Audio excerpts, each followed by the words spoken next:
ශනිකව බුදු පියාණන් ගැන නිගාරු හිතවිලි උපදී. ඒට මටම දැඩිව නිග්‍රහ කරගෙන බුදු ගුණ වඩමි. මේ සසර කරන ලද පාපයක්ද මේ මිදෙන්නේ කෙසේද කියලා පහදලා දෙන්න කියලා කියනවා. දැන් මේකදී අපි දැනගන්න ඕනේ මෙන්න මෙහෙම දෙයක්. මේ අපි හැම කෙනෙක්ම හිතා ඉන්නේ අපි මේ කතා කරනකොට සියලුම අදහස් අපේ සායුගී දේවා කියලා. අපේ හිතේ තියෙන හැම අදහසක්ම සායුගී කියලා හිතාගත්තොත් මේක වැරදි. සාමාන්‍ය පුතජන නම් මිනිස්සෙක් සමහරවිට ඒ මිනිසයා සමාජයේ මානසිකත්වයේ සමාතෝන හැටි ක්‍රියාත්මක කරවන්න හම්බෙන්නේ 10%. 90% ක්‍රියාත්මක කරන්නේ අමනුෂ්‍යව අදහස් තියෙනවා. දැන් මේක දකින්න නැති පැත්ත. ඔළුව හොලන්නම අවශ්‍ය නැහැ අමනුෂ්‍යව අදහස් තියෙනවා. ඒ උඟා ගැඹුරුනට තමයි ඔළුව හොලලා ආවේදනවා කියන්නේ. ඊට මෙහා ඉන්නවා. තමන්ගේ ඥාති වරපුරා කනාදීය වටගෙන සම්බන්ධ වෙනවා. තමන්ගේ මියගිය ඥාතිය සම්බන්ධ නැති කිසිම මිනිසෙක් නැහැ කියන එක බුදුරජාණන් වහන්සේම දේශනා කළා. එහෙනම් මෙන්න මේ ඥාති පිරිස වල අදහස් දෙනවා. ඒගොල්ලන්ට පුළුවන් සියුම් අදහස් මනසට ඇති කරවන්න ඒකට අවශ්‍ය කරන පරිසරය ගොතන්න. මනස පරිච්ඡ ධර්මයේ උපජ්ජති මනෝවිඤ්ඤාණ කියන සිද්ධාන්තයකින් මනෝවිඤ්ඤාණ පහළ වෙයි. ධර්මයක් ගන්නනේ වෙන්න ඕන. නම් මනසේ ඉන්න අනිදස්සනං අපටිගං ධම්මායතන පරියාපන රූපං කියලා එක්තරා සූක්ෂම තරංගයක් තියෙනවා මනසට වදින. ඒක තමයි මනසට සංඥා දෙන්නේ.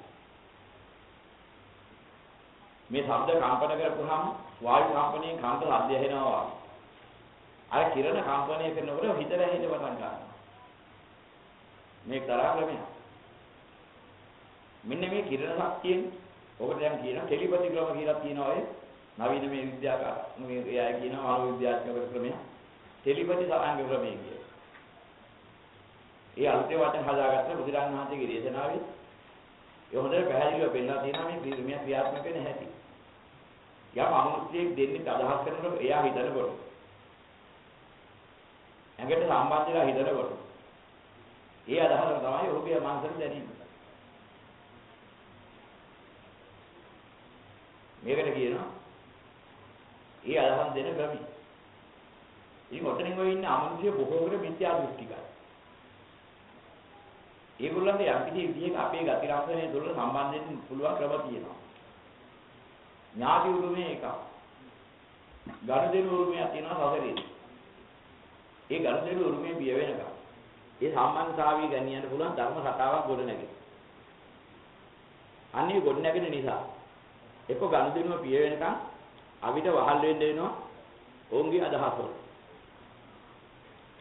ඔය ඥාති උරුමයේ සම්බන්ධය දීලා තින්නේ දැන් තාත්තා දරුවා පෝෂණය කළා අම්මා දරුවා පෝෂණය කළා මැරිලා යනවා.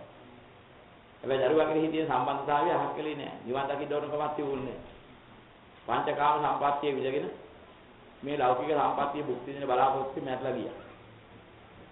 මැරලා ගියා භූතාත්ම වල ඉපදෙනවා. තවත් අනාදි සසරේ පටන්ගෙන සම්බන්ධ වෙච්ච අයත් ඔය විදිහට සම්බන්ධ වෙනවා. මේ සම්බන්ධ වෙලා ඉන්න කට්ටියට දැන් ණය හිමිකමක් තියෙනවා. මෙහි ඉන්න පුද්ගලයෙක් ඉන්නා නම් ඒ පුද්ගලයා පිළිබඳව ඔහුගේ විමස ගන්න අරගන්න. හිමිකම ලබන්නේ එහෙම. අදහස් දෙන්න පුළුවන්කම ලැබෙනවා ඒ විදිහට මේ අය. මෙන්න ඒලාද මොකද කරන්නේ? අපි එකක් හිතනකොට ඒගොල්ලන්ගේ අදහස් වැරක් වගේ දානවා. දැන් අපි හිත පරිවර්තනය වියනවා එක විදිහට ඒ පැත්ත නැඹුරු වෙනවා. මොකද හිත පාලනය කරලා හිත වඩන්න කිව්වොත් වැඩිච්ච හිතට එවන් දේවල් කරන්න බෑ විකාශනය වෙනවා. නොවැදිච්ච හිතට අරව ආකාංශනීය වෙනවා. ආකාංශනීය වුණාම කොහොම සිද්ධියක් වෙන්නේ? ඔය මේ ගියාය ගෙන්නලා ඒගොල්ලන් ඥාතියින්ගේ ඔය සූක්ෂම ශරීරවලින් කතා කරන්න පුළුවන් නවීන උපක්‍රම තියෙනවා. මනෝවිද්‍යාත්මක ක්‍රම කියලා අපි ඒවට කියනවා.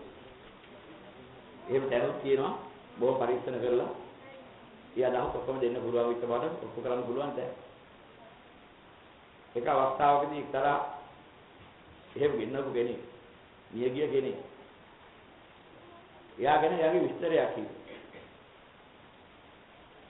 එයා හේනක උදැල්ල කියලා වැඩ කර ඉන්නකොට එයාගේ භාර්යාව මොකද වරදක් කරලා නැහැ එයා. ගහපිය උදැල්ලේ ගෑයිට ගහපිය උදැල්ලේ කොහොම අදහසක් එන්නේ. දැන් මිනිහට හරි අමාරුයි මේක මිල කරගන්න. අමතක කරන්න දුන්නා ආයිත් එනවා. ගහතිය. අන්තිමට මිනිහා තමන්ගේ මනස පාලනය කරගන්න බැරි වුණා. මිනිහා දන්නේම නැහැ. උදැල්ලසාලි ගියම ගැහුවා ගෑයි. දැන්තෝ වහපි. අන්තිමට අදහස් මිනිහා වහපි. ඒ වහපිලා මැරිච්ච මනුස්සයාගේ ආත්මය තමයි මෙහා කියන ඒ ශරීරයේ සූක්ෂම ශරීරයෙන් යම් මාධ්‍යයක් තුලින් කිව්වා මෙන්න මේකයි මට මැරෙන්න වෙච්ච හේතුව. පස්සේ මම දන්නේ මේක මම නෙවෙයි මං වටේ හිටපු මගේම පිරිසක් කරපු වැඩක් කියලා. ඒක දැන් දැනගත්තා දැන් වෙලා ඉවරයි කියලා. දැන් මේ තරම් දරුණු සත්‍යෙට හිත විනාශ කරලා විකෘති කරවන්න පුළුවන් අවස්ථා තියෙනවා. දැන් මේක ක්‍රමයක්.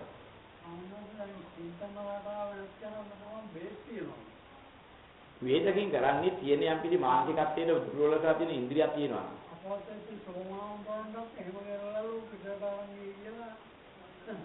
ඒ මොනවා හරි ක්‍රම තියෙනවා ඉතින්. මොකද වශී ගුරුකම් කියලා කියන්නේ කොහොමද? ඒවැය කරන්නේ මොකද? අමුසිය බඳලා අමුසියගේ අදහස දෙන්නේ. හැබැයි ඉතින් හාමුදුරුවෝ හරි වේවා, ගිහියෙක් වේවා, කවුරු හරි වේවා. මාර්ගඵල නොලැබුව කෙනෙක් නම් අනුසය බෙදව නැති කෙනෙක් නම්. අර කියන මොනවා හරි ප්‍රවෝධ කරලා එහෙම කරලා අදහස් තියලා එහෙම කරවන්න පුළුවන්. ඊට පස්සේ ඉක්ම ගිහින් අනුසය බින්දට පස්සේ අභ්‍යන්තරයෙන් අදහසක් මතු කරවන්න මොන අදහසක් කරනවා බෑ බාහිරයි. ඒකයි කාරණේ. ඉතින් අන්නේ වගේ අවස්ථාවකට පත් වුණාම මොකද වෙන්නේ? ඔය ඥාතියින් බොහෝ කොට ඉන්නවා. ඉතින් යම් කිසි කෙනෙක් මේ බුදුදහම කාවයි කියන්නේ සම්පූර්ණම ලෝකෙට විරුද්ධ බෑ. ලෝකේ කන පිට ගන්න පැත්ත. අර අප්‍රමාණ සංසාරණ බුදුවන පදයක් තියා මාත්‍රයක්වත් අරගත්තේ නැති මේ පංචකාම ආස්වාදයන්ට ගති වෙලා ලෞකිකත්වයේම බැහැගෙන ඉන්න මානසිකත්වයේ භූතාත්ම වල ඉන්නේ. ලක්ෂ කෝටි ගණන් බැලුම දාගෙන ඉන්නේ. උන්ගේ අදහසට විරුද්ධ වෙනවා ලෞකික අදහසින් එහා පැත්තට හිත බලන්න යනවා. උන් හිත දෙන්නේ නැහැ. මෙන්න මේ නිසා තමයි හැම පූජාවක්ම తీරවට අට පිළිගල පූජා කරලා ඔක්කොම කරලා. ඔය හැම එකකීම අන්තිමට අනුමೋದනාවක් කරන්නේ. තමන් ඇතුළු සිය පවුලයට සත්ව වර්ගී ඥාති මිත්‍රාදීන අනාදි සසරේ පටන් සාසම්මුද යම්තා ඥාති හිතයි වීද. මේ ධෑම කියලෝ කෙවදු වල කෙවදු භාවයේ කියලා මේ පිළි විහිදී පැතිරී ඉන්නේ ඕ සුඛිත මුත්ත වෙත්වා. ඕනේ හැමතක් හිතාගෙන අනුමೋದනාවක් කරනවා. මේ අනුමೋದනා කිරීමෙන් අපි යම් කිසි ලෞකික වශයෙන් තිබුණා ණය ජීවිකව. අද මේ අප්‍රමාණ මහා දෙන බින්පෙත්වලින් ඒ ණය ජීවිකම ගෙවිලා. ණය ජීවිකම ගෙවුනට පස්සේ ආය අදහස් දෙන්න බැරුව යනවා. ඒතකොට නිදහස් කරගන්න මාධ්‍ය පැහැදෙනවා. මේවා උපනිශ්‍රය. ඒ නිසා තමයි නිවන් දකින්න ඕන කෙනාට සමහරවිට මේ ආමිෂ කරලා වැඩක් නෑ. ඔවම කියන අයට ඔය තේරුම් ගන්න බැරුව කියන්නේ. ඔන්නේ අවශ්‍ය පසුතලය හදන්න ඕනේ. හැබැයි පසුතලය හදාගන්න එක ලේසි නෑ. Tamanta තවස්කෝ මේ අදහස එන්න ඕනේ. නිවන් දකින්න පැත්ත යථාභූතේ ලබන පැත්තට අදහස එන්න ඕනේ. හැබැයි ඒ හිත තුලත් තව තිබෙන නම් කුහක මාන්නිය පොඩ්ඩක් එහෙම තිබුණා මොකද වෙන්නේ? ඔච්චර පූජා දීලා කිව්වා තමන්ගේ තියෙන ඉඳ තුනට ගුණ දෙනවා. ඒකම අයින් කරන්න බෑ. එන ඒකෙන් දැනගන්න ඕනේ තමාගේ පොළොකලේ තමා මනසීයෙන් හදා ගන්න. ඒ තිහින වල නැත්නම් කරන්න බෑ. ඉතින් ඔබ තුලක් විහෙතුක පුද්ගලයි. විහෙතුක අහේතුක පුද්ගලයිට ඕක කරන්න බෑ. ඒ මානසිකත්වයට කරන ඕන පාල කරන්න බැරි නිසා ඔච්චර බණ ඇහුවා.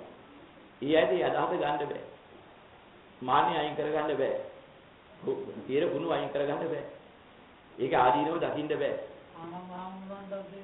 ඒකයි කියන්නේ. සෝවාන් ඵලයටපත් වෙලා ඉඳලා. මොකද කාමරාග පත්‍ය දුරු කරලා හිටියේ නෑ සෝවාන්වත් නිති කරු නිසා. ඒ දෙක දුරු කරනකම් මානපාසිකේ ඉඳ බලවත් අයට කරන්න පුළුවන් අදහස් දෙන්න පුළුවන්. මනස වහන්න පුළුවන්. ඒ නිසා තමයි කල්පයක් වැඩ ඉන්න තේක්වා කියලා බුදුරජාණන් වහන්සේලා ආරාධනා කරන්න බැරි වෙන්න වහවත්ති මාර්යා ආනන්ද හඳුනගේ මනස හේතුව. යනිකට ඕනවා කියන්නේ. අන්න ඒකයි කියන්නේ මේ වගේ අවස්ථාවලදී බුදුවත් නම් උත්සාහය. ඒ කෙරෙන සසරේදී තිබිච්ච ගල් දෙනව පියව ගන්න ඕනේ පළවෙනි කාරණය. අමනුෂ්‍ය ලෝකෙ කොච්චර හිටියත් එහෙම එක්කෙනෙක් මිල්ල කරන්න එක්කෙනෙක් පාලනය කරන්න අමනුෂ්‍යෙින්ද බෑ. ඒ පාලනය කිරීමේ හැකියාව ලැබෙන්නේ අර ණය හිමිකම අනුව. ඉතින් ඔය කියන ණය හිමිකම දුරු කරවන්න නම් අපි මනසින් තේරුම් අරගෙන ඒ කියන දහම තේරුම් අරගෙන ඊට අනුකූලව ඒ පත් පිළිවෙත් කරලා ලබන පුණ්‍ය සම්දරාවන් අප්‍රමාණ බින්තරක් නැගෙන්නේ. ඒක යම් මුසෙන්ට හරි ඒ සියල්ලන්ට යොමු කරලා පුණ්‍යානුමෝදනා කරනකොට පින් ගත්තත් නැතත් අපේ පිට නැහැ නිදහස් වෙනවා. හිත අප්‍රමාණ භාවයේදම පහත්ගත භාවයටපත් වෙනවා. එහෙනම් මෙත්තා සහගත හිත මහත්ගතයි අප්‍රමාණයි. මේ අප්‍රමාණ සත්‍ය වැඩනොත් එහෙම ප්‍රමාණවත් මානසිකත්වයක් ඇති කිසිම අවශ්‍යයකට ඒ මහත්ගත හිත පාලනය කරන්න බැරුව යනවා. ඒ නිසා හැමිලිය පෙන්වා දිනවා මෙත් හිත වඩන්න. අප්‍රමාණ හිත වරන්න මහත්ගත වෙන්නේ. හිත මහත්ගත සත්‍යෙ වෙන්නට පස්සේ ලෞකික වූ කාම ක්ලේශයක් ඇද්ද නැත්නම් කාම කර්මයක් ඇද්ද? ක්ලේශයක් හිතෙන්න විගෙවිල යනවා කිව්වෝක. ඊට පස්සේ කවදාවත් ඒ හිමිකම් දෙන්න බෑ. ඒක අපිට කරන්න දෙයක් නෑ. ඒ හිමිකම නැති කරන්න හැකි තරම් දුරට ඒ පින්දාම් කරලා අර විදිහටම කර්ම තේරුම් අරගෙන අනාදි සසරේ පටන් සාසම්පතන සියලු ඥාති හිතයින්ද මේ පින් අනුමෝදන් කරනවා කියලා අනුමෝදන් කරවවි. එහෙමම කරගෙන තමයි නයින් නිදහස් වෙන්න ඕනේ. ඒ නයින් නිදහස් විද්‍යාවේ යදහස් වීම නතර වෙනවා. ඒකම බුදුන්ටත් බයිනවා. බල කියන හාමුදුරන්ට බයින බෑිනවා. ඔහු නෙමෙයි බයි. ඒකට හරි කම්පාවක් එනවා. අනේ මගේ හිතවත් නැහැ මෙහෙම දෙයක් කරන්න. කියනවා ඉබේම අන්තකින් ඔබ. කොහොම අදහස් තියෙන්නේ? අර හැර වේල. කොහොම අදහස් තියෙනවා? ස්වාමීන් වහන්සේ ඒකට දැන් ඉඳලා පාප කර්මයක් මොකද නැත්තේ? කුණට කුණ බැඳෙනවාම ඒ හින්දාම උඩ පාප කරනවා අනුන්ට දුන්නේ වින්දා තියෙනවා. අනුන්ට අනුබල ගහවියෝ කරලා කියලා කිව්වනම් කාට හරි සංසාරේදී තෝරන අනුන්ට උදව් දුන්නා නම් එයාට ඒකෙන් මිදෙන්න බැරි විදිහේ පාප කර්මයක් අරගෙන හේතුඵලයේ වශයෙන් එනවා. ඒ නිසාම එයාට ඒකට ගෝචර වෙන්න සිද්ධ වෙන්නේ. අනුන්ට උපන් දන් දෙන එකේ දින විපාක. අනුන්ට අවල කරන්න උදව් දෙන එකේ දින විපාක. Tamanට සිද්ධ වෙනවා. ඒ පාප කර්මයේ වෙන සාකල් ඒක තමයි. මේ දසරේදී අපි අනුන්ට හිංගි කරන්න, හිංසා කරන්න, උදව් කරන්න, උපකාර කරන්න, කුටි ගන්නවා නම් ප්‍රාණඝාත කිරීම, කෙරවීම, කරන අයට අනුබල දීම, කිරීම, වර්ණනා කිරීම. මේ හතරෙන් යෝකේ ඉනවා. හොරකම් කිරීම, කෙරවීම, කරන අයට අනුබල දීම, කිරීම, වර්ණනා කිරීම. හතරකින් බව සිද්ධ වෙන්නේ. කාම මිත්‍යාචාර කිරීම, කෙරවීම, කරන අයට අනුබල දීම, කිරීම, වර්ණනා කිරීම.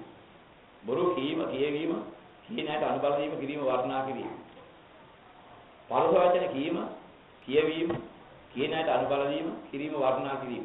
මේ ආදි වශයෙන් දස අකුසල කිරීම, කෙරවීම, කරන අයට අනුබල දීම, කිරීම, වර්ණනා කිරීම. සියලු පෞසිද්ධ වෙන හතර ආකාරයි.